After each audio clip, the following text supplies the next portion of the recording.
তাতে আমার মনে হয় যে বিজেপি এবং তৃণমূল রাজ্য লেভেলে হয়তো একে অপরের প্রতিযোগী, কিন্তু কেন্দ্রীয় লেভেলে আমার ধারণা একে অপরের সহযোগী। তাতে আমার মনে হচ্ছে পশ্চিমবঙ্গের রাজনীতির কমন লাইনটা হচ্ছে যে সিপিএম যেন ফাঁক ফোকর দিয়ে ঢুকে না পড়তে পারে। আমাদের অ্যাডমিনিস্ট্রেটিভ পলিটিক্যাল করাপশন যেভাবে পশ্চিমবঙ্গের শিক্ষাক্ষেত্রকে পুরো নড়বড়ে করে তুলেছে, যেখানে শিক্ষা একটা কনকারেন্ট লিস্ট সাবজেক্ট মানে কি, সেখানে কেন্দ্র রাজ্য দুজনের তত্ত্বাবধানে আজকে education falls within the concurrent list. তাহলে পশ্চিমবঙ্গ যে ট্যাক্স আজকে সেন্টারের হাতে তুলে দিচ্ছে, সেই ট্যাক্সের প্রতিদানে পশ্চিমবঙ্গ আজকে কি পাচ্ছে, যে তারা যেহেতু একটা রাজনীতির একেবারে সামনের সারিতে, রাজনীতি না প্রোটেস্টের একেবারে সামনের সারিতে তারা দাঁড়িয়েছিলেন, যে তাদের হয়তো আজকে সেই মাসুলটা দিতে হচ্ছে। একেবারেই আমরা যেমনটা দেখতে পেলাম, একেবারে পর বঙ্গ সফরে এলেন মোদি এবং অমিত শাহ। তাদের যে আলাপ আলোচনা নেতাজি ইন্ডোরেও আমরা সেই সভা দেখলাম। তাহলে কি 26-এ কোথাও না কোথাও কি বিজেপির চান্স আছে? যদি 2025 সালের জুন মাসে বসে এই কথাটা বলতে হয়, এখন প্রথমত আমার মনে হয় যারই চান্স থাকুক, তাতে যে বাঙালির কপাল বা ভাগ্য খুব একটা বিরাটভাবে পাল্টাবে বলে আমার মনে হয় না। তো বাঙালির ভাগ্যের ব্যারোমিটারটা মোটামুটি একই জায়গায় থাকবে। এবার আমরা যেটা কথাটা বলছি পাল্টাবে, মানে আমরা কি পাল্টানোর কথা বলছি, যে কিছু রাজনৈতিক মুখ পাল্টানোর কথা বলছি। সেই রাজনৈতিক ক্ষমতার মুখ যদি পাল্টানোর কথা বলো, তাহলে 2025-এর জুন মাসে বসে আমি এখনও সেই ব্যাপারে, যদি ওই যে লোকে বলে না বাজি ধরে, যে তুমি 100 টাকা বাজি ধরো যে পাল্টাবে কি পাল্টাবে না, তাহলে এই মুহূর্তে আমি আমার 100 টাকা নষ্ট করব না। এবং সেটা নষ্ট না করার কিছু কিছু কারণ আছে। তোমরা অনেকের সাথেই কথা বলো যারা একেবারে খুব ডিটেলে সব কিছু আলোচনা করে, রাজনৈতিক বিশ্লেষক। তো আমরা তো রাজনীতির একেবারে কিলোগ্রাম মিলিগ্রাম ধরে রোজ বিচার করছি না। আমরা সাধারণ মানুষ মোটামোটা কতগুলো ব্যাপার দেখি চারিদিকে যা ঘটছে, এবং সেই অনুযায়ী আমাদের নিজেদের কিছু হয়তো মতামত চিন্তাভাবনা তৈরি হয়। তো বিজেপি এবং তৃণমূলের মধ্যে যে প্রতিযোগিতাটা, যে দৌড়টা হচ্ছে, তাতে আমার মনে হয় যে বিজেপি এবং তৃণমূল রাজ্য লেভেলে হয়তো একে অপরের প্রতিযোগী, কিন্তু কেন্দ্রীয় লেভেলে আমার ধারণা একে অপরের সহযোগী। তার যথেষ্ট প্রমাণ আছে, মানুষের মধ্যে যথেষ্ট প্রমাণ আছে। কারণ বিজেপি বিভিন্ন ইস্যুতে তারা যেভাবে দিল্লির ক্ষেত্রে যে স্টান্স নিয়েছেন, বেঙ্গলের ক্ষেত্রে নেননি। বেঙ্গলের নানান রকম জিনিসে যেখানেই আমাদের সেন্ট্রাল এজেন্সিদের উদয় হয়েছে বাংলার মধ্যে, সেখানেই যেন মনে হয়েছে যে তারা একেবারে একটা সাংঘাতিক অ্যাগ্রেসিভভাবে তারা তাদের কেউ ইনভেস্টিগেশন করতে এসছে, কেউ ফাইন্যান্সিয়াল ইনভেস্টিগেশন করতে এসছে, কেউ একটা ক্রাইম ইনভেস্টিগেশন করতে এসছে। কিন্তু সেই প্রথম কদিনের তর্জন গর্জন, মানে প্রথম কদিনের সেই অনেক কিছু আস্ফালনের পরে, তারপরে দেখা যায় যে বাংলায় যখন সেন্ট্রাল এজেন্সিরা ঢুকে পড়েন, তারপরে সব জায়গায় একটা বিরাট গোল্লা হাতে নিয়ে তারা ঘুরে বেরো, নাথিং হ্যাপেন্স। তো এখনো অবধি আমরা কিন্তু, অন্তত আমার মতে, হয়তো আমি ভুল, যে বিজেপি আর তৃণমূলের যে কম্পিটিশন, যে পলিটিক্যাল প্রতিযোগিতা, সেটা একটা আঞ্চলিক ফেনোমেনন, সেটা একটা পশ্চিমবঙ্গের ক্ষেত্রে ফেনোমেনন, সেটা সর্বভারতীয় ক্ষেত্রে সেটা সত্যি নয়। আর আবার বলবো, হয়তো আমি আশা করি আমি ভুল, আমার মনে হয় দুজনে একই ব্যাপারে, আমার মনে হয় তাদের একটা ওভারঅল তাদের একটা মতের মিল আছে। কোথায় মতের মিল আছে? কারণ উভয় পক্ষেরই একটা কমন অবজেক্টিভ আছে। সেই কমন অবজেক্টিভ আছে যে কোনো ফাঁক ফোকর দিয়ে যেন সিপিএম ঢুকে না করতে পারে। তো 2025 সালের এই মুহূর্তে দাঁড়িয়ে আমরা ভারতবাসীরা খুব বড়াই করে বলি না যে শূন্যটা আমাদের ভারতবর্ষে আবিষ্কার হয়েছিল, সেই আর্যভট্ট বরাহমিহিরের দেশে আমরা পৃথিবীকে শূন্য উপহার দিয়েছিলাম। তো আমার মধ্যে আমার সঙ্গে সিপিএমের বা কমিউনিস্টদের, আমি কমিউনিজমের 70% মতামতের সঙ্গে আমার বিন্দুমাত্র কোনো মিল নেই, কিন্তু আমি একজন সাধারণ মানুষ, এখনো মোটামুটি দু চোখ দিয়ে খানিকটা চশমা লাগে দেখতে পাই। তো মোটামুটি আমরা যা দেখছি শুনছি তাতে আমার মনে হচ্ছে পশ্চিমবঙ্গের রাজনীতির কমন লাইনটা হচ্ছে যে সিপিএম যেন ফাঁক ফোকর দিয়ে ঢুকে না পড়তে পারে, আর সেই দিকে বিজেপি তৃণমূলের মধ্যে খানিকটা চেল্লাচিল্লি হচ্ছে, খানিকটা একে অপরকে অশ্রাব্য কুশ্রাব্য কথাবার্তা বলা হচ্ছে, এবং আমার মনে হয় এটা হচ্ছে রিজিনাল কম্পিটিশন, আর সেন্ট্রাল লেভেলে তারা কিন্তু quite so much in collaboration. কিন্তু স্যার একেবারেই অন্যদিকে যে প্রসঙ্গটা মোদি এবং অমিত শাহ আসার পর একেবারে তুঙ্গে আবারও, সেটা হচ্ছে অপারেশন সিঁদুর। মোদি এবং মমতার বাকযুদ্ধও আমরা দেখেছিলাম অপারেশন সিঁদুরকে নিয়ে। দেখো, আমার মতে অপারেশন সিন্দুরে আমরা প্রতিটি ভারতবাসী যখন ভারতবর্ষের ওপর কোনো আতঙ্কের আক্রমণ হবে, পাকিস্তান বা যে কোনো বাইরের দেশ যখন ভারতবর্ষকে আক্রমণ করবে, সেখানে ভারতবাসী তার জাতি ধর্ম পলিটিক্যাল পার্টি নির্বিশেষে তারা উঠে we will speak for our country, এবং যেটা একটা ভালো কাজ তারা করেছেন। এই যে সর্বদলীয় কিছু সেই 7-8টা সর্বদলীয় ডেলিগেশন বিভিন্ন দেশে গেছে, অত্যন্ত ভালো আইডিয়া। তাতে ওয়েসি বলছেন, শশী থারুর বলছেন, কানিমোজি বলছেন, আমাদের অভিষেক বন্দ্যোপাধ্যায় বলছেন, সবাই বলছেন অত্যন্ত ভালো এবং সুচিন্তিত একটা স্টেপ। যদিও সেই স্টেপটা কাউন্টার করার জন্য পাকিস্তান এক্স্যাক্টলি ওই রকম একটা ডেলিগেশন পাঠাচ্ছে। রাজ্যে রাজ্যে এসে যদি একজন দেশের প্রধানমন্ত্রী এবং স্বরাষ্ট্রমন্ত্রীকে, যে সেখানে রাজ্যের ইস্যু, আমি কিন্তু সশ্রদ্ধ সহকারে বলছি যে আমি কিন্তু রাজ্যে এসে প্রধানমন্ত্রী এবং স্বরাষ্ট্রমন্ত্রীর মুখে যদি কতগুলো কথা শুনতাম, কি কথা শুনতাম, যে তারা যদি পশ্চিমবঙ্গের এই যে একটা অস্থির অর্থনীতি, সেটা নিয়ে তারা কথা বলতেন। তারা যদি কথা বলতেন যে ভারতবর্ষের আমরা মনে করি আমরা নিজেরা ভারতবর্ষের 30টার মধ্যে 10টা প্রধান রাজ্যের মধ্যে আমরা একজন, তো সেই জায়গায় পশ্চিমবঙ্গের জায়গাটা ধীরে ধীরে নিচের দিকে হড়কে নামছে, উপর দিকে উঠছে না। তাহলে পশ্চিমবঙ্গের মধ্যে পশ্চিমবঙ্গের মানুষের আয় ব্যয়, পশ্চিমবঙ্গের চাকরি, তারা আমাদের দেশের কেন্দ্রীয় স্তরে দণ্ডমুণ্ডের বিধাতা হিসেবে তারা যে একটা অধিকাংশ প্রজেক্ট যে হয় উত্তরপ্রদেশ না আহমেদাবাদে নিয়ে গিয়ে প্রজেক্টগুলো ভিড়ছে, তাহলে পশ্চিমবঙ্গের মতো রাজ্যের ক্ষেত্রে কি করে আমরা আমাদের কেন্দ্রীয় ইনিশিয়েটিভের একটা ভগ্নাংশও হলেও কি করে পশ্চিমবঙ্গে আসতে পারে, এই ব্যাপারগুলো শুনলে আমি অনেক বেশি খুশি হতাম।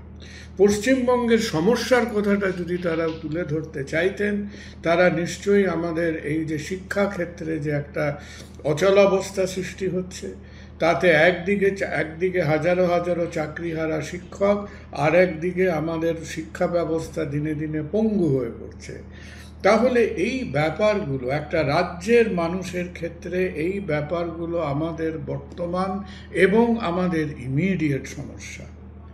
আমাদের অ্যাডমিনিস্ট্রেটিভ পলিটিক্যাল করাপশন যেভাবে পশ্চিমবঙ্গের শিক্ষাক্ষেত্রকে পুরো নড়বড়ে করে তুলেছে, যেখানে শিক্ষা একটা কনকারেন্টলি সাবজেক্ট মানে কি, সেখানে কেন্দ্র রাজ্য দুজনের তত্ত্বাবধানে আজকে education falls within the concurrent list. তাহলে আমরা সেই যেমন বছরে একবার সেই রামলীলা হবার সময় রাম রাবণের হুঙ্কার শুনি, আর ওকে যুদ্ধ করছে, এই ব্যাপারগুলোকে শুধু তর্জন গর্জন, সে একটা বিরাট একটা আওয়াজ হচ্ছে অপারেশন সিন্দুর, এটা হয়ে গেছে। আমরা আমাদের দেশকে আমাদের সমস্ত পরাক্রম দিয়ে, ক্ষমতা দিয়ে, আমরা আমাদের দেশের মানুষের ওপর যে টেরর অ্যাটাক হয়েছিল, আমরা পাকিস্তানকে তার ক্ষমতা মতো তার একটা যোগ্য জবাব দিয়েছি। সেই যোগ্য জবাব দেওয়াটা আমাদের পক্ষে অ্যাবসলিউটলি দরকার ছিল। যদিও তার আগে এবং পরে আমাদের পররাষ্ট্রনীতি যেভাবে ভারতবর্ষ আজকে যেটাকে পাবলিক রিলেশন ক্যাম্পেইন বলে ইন্টারন্যাশনালি, সেই পাবলিক রিলেশন ক্যাম্পেইনে আমাদের জয়শঙ্কর সাহেবের বাজার রেটিংটা একেবারেই ভালো যাচ্ছে না। আজকে আমাদের 7-8টা ডেলিগেশনকে কেন পাঠাতে হচ্ছে? এই কারণেই পাঠাতে হচ্ছে কারণ আমাদের ফরেন অ্যাফেয়ার্স ইনিশিয়েটিভ গত 6 মাস ধরে অত্যন্ত দুর্বল, অত্যন্ত উইক। আমরা আমরা আমরা ট্রাম্পের ট্রাউজারের খোঁটা ধরে বসে আছি। ট্রাম্পের ওপর তার স্ত্রী নির্ভর করতে পারে না, তো ভারতবর্ষ নির্ভর করবে কোত্থেকে? সে সকালবেলা একরকম ভাবে, সন্ধ্যেবেলা একরকম ভাবে। সো এভরিথিং পুট টুগেদার আমার মনে হয় না যে পশ্চিমবঙ্গের মানুষের কাছে অপারেশন সিন্দুর, হ্যাঁ পশ্চিমবঙ্গের 11 কোটি মানুষ, বাকি ভারতবর্ষের 130 কোটি মানুষের মতো আমরাও আমাদের দেশের সরকার, আমাদের আর্মড ফোর্সেস, প্রত্যেকের পিছনে প্রতিটি মানুষ আছে। কিন্তু তারা যখন পশ্চিমবঙ্গে এলেন তখন আমাদের অপারেশন সিঁদুরের মতো আমাদের মায়েদের সিঁদুরগুলো কীভাবে আরেকটু জলজল করবে, পেটের অন্ন সংস্থানটা কী করে উন্নতি হবে, মাথা পিছু আয়টা কী করে বাড়বে, এই যে কানাঘুষোয় আমরা শুনছি এইখানে তেলের ডিপোজিট পাওয়া গেছে, এখানে কয়লার ডিপোজিট পাওয়া গেছে, সেগুলো অদূর ভবিষ্যতে আমরা পশ্চিমবঙ্গের উন্নতির জন্য পশ্চিমবঙ্গের ন্যাচারাল রিসোর্সেস কী করে আমরা ব্যবহার করব। আমার মনে হয় একটা 76-77 বছরের পরিণত গণতন্ত্র আজকে এই রকম কথাবার্তা শুনলে আমরা একটু বাধিত হতাম। খালি কেবল একেবারে কিছু গরম গরম সেই তেলে ভাজা ফুলুরির মতো কিছু গরম গরম আমরা, যেখানে উত্তাপ আছে সারমর্ম নেই। আমার কাছে ইমোশনাল উত্তাপটা সাংঘাতিক, টেম্পারেচারটা সাংঘাতিক। আমি একেবারে আমি সবাইকে অপারেশন সিন্দুর বলে উত্তপ্ত করে দিলে সবাই কি লাঠি সোটা নিয়ে যে একেবারে প্যান্ট গুটিয়ে ছুটে চললো পাকিস্তানকে বাঁশ হাতে ঠেঙাবে বলে? তা তো হবে না। তো সেই এনার্জিটাকে পশ্চিমবঙ্গের অন্তর্মুখী বিশ্লেষণের একটা জায়গা আমরা তাদের কাছ থেকে চেয়েছিলাম, তাদের সাহায্য চেয়েছিলাম। যে পশ্চিমবঙ্গের 11 কোটি মানুষও জিএসটি দেয়, পশ্চিমবঙ্গের মানুষ আজকে ভারতবর্ষের কম বেশি প্রায় 20%, 17 থেকে 20% জিএসটি কালেকশন পশ্চিমবঙ্গ থেকে হয়। তাহলে পশ্চিমবঙ্গ যে ট্যাক্স আজকে সেন্টারের হাতে তুলে দিচ্ছে, সেই ট্যাক্সের প্রতিদানে পশ্চিমবঙ্গ আজকে কি পাচ্ছে? পশ্চিমবঙ্গের একজন নাগরিকের আমার মনে হয় তার প্রশ্ন আছে। আমরা কি সেন্টারের ইনভেস্টমেন্ট দেখছি? আমরা কি সেন্টারের ইনিশিয়েটিভ দেখছি? এই যে সেন্টার এত ডিফেন্স ম্যানুফ্যাকচারিং করছেন, এখনও তো শুনিনি যে পশ্চিমবঙ্গে ইউপিতে ব্রহ্মোস মিসাইল তৈরি হচ্ছে, খুব ভালো কথা। আলপিন থেকে এরোপ্লেন সমস্ত গুজরাটে তৈরি হচ্ছে, তাও ভালো কথা। তো পশ্চিমবঙ্গে এরোপ্লেনটা না তৈরি করুন, 2-1টা আলপিন তৈরির কারখানাও তো সেন্ট্রাল গভর্নমেন্টের সৌজন্যে হওয়া উচিত ছিল। সুতরাং অপারেশন সিন্দুরের সমর্থন এবং তার সঙ্গে সঙ্গে যে চারিদিকে আমি রাজ্যের পরিপ্রেক্ষিতে এসেও সেই রাজ্যকে সেই অপারেশন সিন্দুর ছাড়া আর কোনো কথাবার্তা বলতে পারছি না, to me that is very disappointing.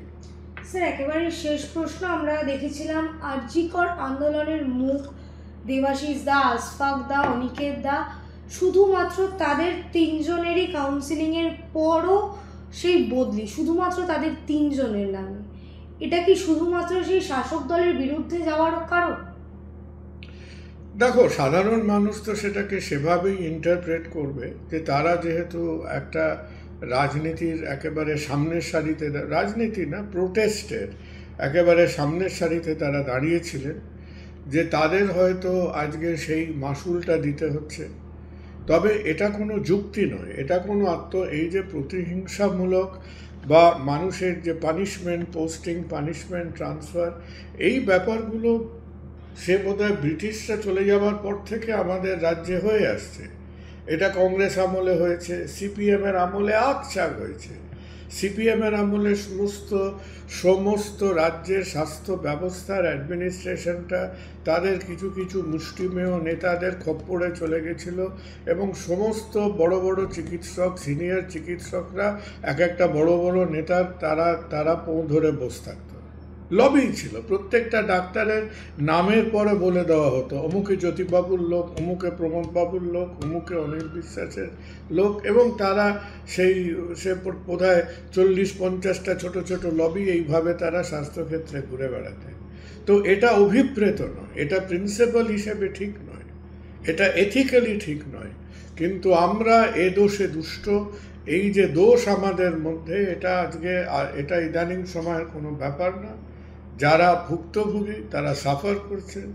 এই অল্প বয়সী ছেলেমেয়েরা যারা আজকে আরজি করের প্রোটেস্টের সামনে এসে দাঁড়িয়েছিলেন, যদিও ব্যক্তিগতভাবে আমি তাদের প্রোটেস্টের সেকেন্ড হাফ অফ দ্য প্রোটেস্টের অনেক কটা পদক্ষেপের সঙ্গে আমি সহমত হতে পারিনি এবং আজও পারব না। আমি অনশনের সঙ্গে সহমত হতে পারিনি। আমি তোমার ওই স্বাস্থ্য ভবন গিয়ে অবস্থান করার সঙ্গে আমি সহমত হতে পারিনি, এবং যেভাবে আজকে একটা সেই আলোচনা হয়েছিল নবান্ন না মহাকারণে, তার সঙ্গেও সহমত হওয়া যায়নি। কারণ পুরো ব্যাপারটাতে আমরা আমাদের যে অভয়ার